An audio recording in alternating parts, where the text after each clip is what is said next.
பையன் ஃபீஸ் கட்ட முடியாதுன்னு சொல்லி அவங்க அப்பா இல்லைங்க, ஸ்கூல் ஃபீஸ் கட்ட முடியாது உள்ள கிளாஸில் கமெண்ட் அடிச்சிருக்காங்க. ஸ்கூல் ஃபீஸ் கட்ட முடியாது, உங்களால் ஃபீஸ் கட்ட முடியாது, ஸ்கூல் ஃபீஸ் கட்டி வைங்க, படிக்க வைங்க அப்படின்னு சொல்லி எதை வச்சு மனசில் வச்சு இப்படி அடிச்சாங்கன்னு தெரியல சார். டிசி கொடுக்குற எப்படி தான் டிசி வாங்குறாங்க, நம்ம எங்கிட்ட தானே வந்தாகணும் அப்படின்னு சொல்லி அடிச்சிருக்காங்க. குழந்தைகளுக்கும் இந்த மாதிரி நடக்காமல் பார்த்துக்குங்க, அது ஒரு பாதுகாப்பு கொடுங்க. ஸ்கூலுக்கு அடிக்கக்கூடாதுன்னு சட்டம் இருந்துமே அடிக்க இந்த அளவுக்கு ட்ரீட்மெண்ட் அடிச்சு எப்படிலாம் என் பையனை காயப்படுத்திட்டாங்க பாருங்க.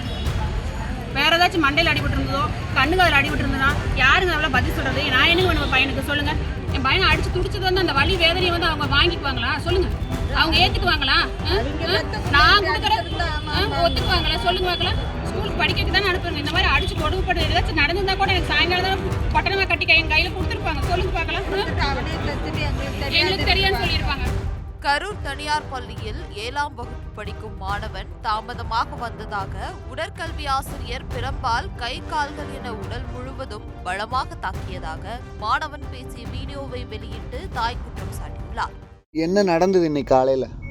ஆனால் இன்னைக்கு நானும் இன்னொருத்தவங்களும் உள்ளே போனேன்னா மேம் கூப்பிட்டு உள்ளே வர சொன்னாங்கன்னா உள்ளே போனேன்னே மேம் ரூமுக்குள்ளே போனேன்னே எதுவுமே பேசாமல் சார் ஸ்டிக் எடுத்துகிட்டு வர சொல்லி என்னை அந்த உள்ள ஒருத்தவங்க இருக்கவங்கள அடிச்சுட்டு அவங்களும் நின்னாங்கன்னா அப்புறம் என்னை கூப்பிட்டு எனக்கு மட்டும் கொஞ்சம் எக்ஸ்ட்ரா அடிங்க அப்படின்னு மேம் சொன்னாங்கன்னா அப்புறம் அடித்தாங்கன்னா அப்புறம் அடிச்சுட்டு நான் அப்படியே கீழே உட்காந்துட்டேன் சோபாவில் மறுபடியும் எந்திரிச்சு நான் அடி போடுங்க அப்படின்னு மேம் சொன்னேன்னே போட்டுட்டாங்கன்னா சாரெல்லாம் பார்த்து உள்ளே இருக்க சாரெல்லாம் பார்த்து சிரிச்சாங்கன்னா சார் அழுகுறதுனாலனா அப்புறம் வந்து கீழே முடியலன்னு உட்காந்துட்டேன்.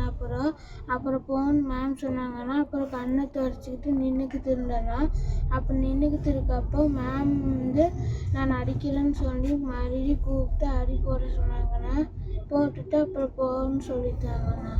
அப்புறம் மேம் வந்து ஈவினிங் வந்து அம்மாட்ட போயெல்லாம் சொல்லக்கூடாது அப்படின்னு கீழே சொல்லணும், அழுகாச்சு கீழே அப்படின்னு வந்துச்சுன்னா உள்ள கீழே பாத்ரூமில் கீழே போய் மூஞ்சியை தொடச்சிக்கணும் அப்படின்னு சொன்னாங்கண்ணா.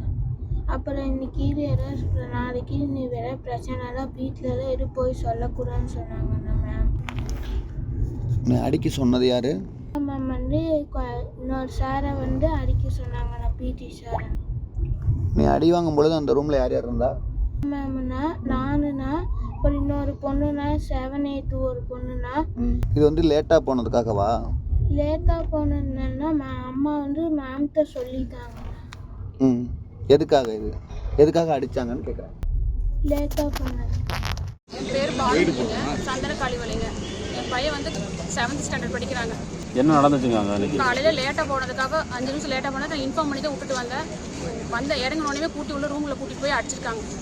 மேடம் உள்ளே வச்சு வேறு பிடி மாஸ்டர் வர சொல்லி உள்ளே வச்சு அடிச்சிருக்காங்க. அடித்தா அப்படியே மயங்கி விழுந்தோடனே வேணுமே நடிக்கிறான்னு சொல்லி திருப்பி அடிச்சிருக்காங்க. அந்த மயங்கி விழுந்தோடனே என் பையனுக்கு எதாவது ஆயிருந்ததுனால சாயங்காலம் வரைக்கும் எனக்கு எதுவுமே தெரிவிக்கல. வேன் விட்டு வந்து இறங்கினோடனே கையை மூடிக்கிட்டு தான் இறங்கணும். அப்புறம் பார்த்தா பின்ன உடம்பு கிடம்பு எல்லாமே இருக்குது உள்ள அடிச்சது. உங்களுக்கு என்ன பண்ணாங்க? நான் வேன் விட்டு இறங்கினப்போ தான் நானே பார்த்துருக்கேன். 5 மணிக்கு தான் பார்த்தேன் நான். காலையிலேயே 9:45 நடந்துச்சு. ஃபோன் பண்ணி கேட்டதுக்கு என்ன சொன்னாங்க? ஃபோன் பண்ணி கேட்டதுக்கு நான் அடிச்சு வீட்டிலேருந்து அடிச்சு அனுப்பிச்சதாக சொல்கிறாங்க சார். நான் அடிச்சு அனுப்பிச்சுதான் அடிச்சு கொண்டு ஸ்கூல் விட்டு தான் சொல்கிறாங்க சார். இப்போ எங்கே வந்துருக்கீங்க? அதுக்காக பையனுக்கு நான் பையனுக்கு ட்ரீட்மெண்ட் எடுக்கிறதுக்காகவும் என் பையன் என்னுடைய இது கஷ்டத்துக்காகவும் எப்படி என் பையன் நானும் ஒரே குழந்தைய வச்சுக்கிறேன், அவங்க அப்பாவும் இல்லை, இந்த மாதிரி போட்டு கொடுமை அடிச்சு அனுப்பிச்சிருக்காங்க. சாயங்காலம் வந்து பார்க்கணும் ஏதாச்சும் என் பையனுக்கு இடையில நடந்ததே அதை அவங்க தருவாங்களா பண்ணுவாங்களா ஈடு கட்ட முடியுமா அவங்களால சொல்லுங்க பார்க்கலாம். என் பையன் அப்போ அடிச்சு அந்த நிமிஷம் துடிச்சிருப்பாங்க, எப்படிலாம் துடிச்சிருப்பாங்க. கை பாருங்க எப்படி செவந்து உடம்புல எப்படி செவந்து வீங்கி கிடக்குது. அப்படி மயங்கி விழுந்தாலுங்க ஒரு நிமிஷம் அவங்களும் ஒரு மனசாட்சிக்குள்ள ஒரு மேம் தான் தன் ஸ்கூலில் நிர்வாகம் பண்ணுறாங்களே அவங்களே நம்பி நான் கொண்டு விட்டு என் பணத்தையே கட்டி என் பையனை அடி வாங்கி வச்சு கூட்டிட்டு வந்து ஒரு நாள் அடிக்காம வளர்த்தி எப்படிலாம் கொண்டு விட்டு இப்படிலாம் கொண்டாந்துருக்காங்க பாருங்க, அனுப்பிச்சுட்டு இருக்காங்க பாருங்க. அது வீட்டில் போய் சொல்லக்கூடாது, உனக்கு அழு வச்சு வந்தோன்னா பாத்ரூம்ல போய் உட்காந்து அழுகணும், அம்மாவை டார்ச்சர் பண்ணக்கூடாது, பெத்த தாய் தாப்ப கிட்ட போய் சொல்லாமல் இருக்க முடியுங்களா? இந்த மாதிரி எது இருந்தாலும் இப்படி தானுங்க. இதுக்கு முன்னாடி ஒரு டைம் அடிச்சு கண்ணங்கனவா அடிச்சு அப்போ காதில் வந்து இந்த அதுக்கு ஹாஸ்பிட்டல் கூட அப்பவே இந்த ஸ்டெப் எடுத்ததுன்னா இந்த அளவுக்கு என் பையனுக்கு எனக்கு ஆயிருக்காங்க. பையன் வந்து உங்கள்கிட்ட என்னெல்லாம் சொன்னாரு? அந்த பையன் இங்கே அம்மாட்ட கூட சொல்லலப்பா, என்கிட்ட தான் சொல்லிச்சு. அக்கா அங்கே பாருங்க நீ இங்கெல்லாம் அடிச்சுட்டாங்க பாருங்க. அதுக்கு பிற்பாடு ஜட்டியை கழட்டி விட்டு பார்த்தா பூரா தொண்டை பூரா அப்படியே கண்ணி பட்டப்பட்டே கண்ணி கிடக்கு. அதுக்கு மேற்பாடு தான் பிள்ளைகிட்ட சொன்னேன்பா, நம்ம இந்த ஸ்டேஷன் போகாமல் இது இதாகாது, அப்பா நம்ம நேரடியாக போகலான்னு சொல்லி பிள்ளைய கூட்டிகிட்டு வந்தேன். ட்ரெண்டை ஃப்ரெண்ட் ஆக்கிக்கோங்க. தந்தி டிவியின் சப்ஸ்கிரைபர்ஸ் அண்ட் ஃபாலோவர்ஸ் குடும்பத்தில் நீங்களும் இணையுங்க.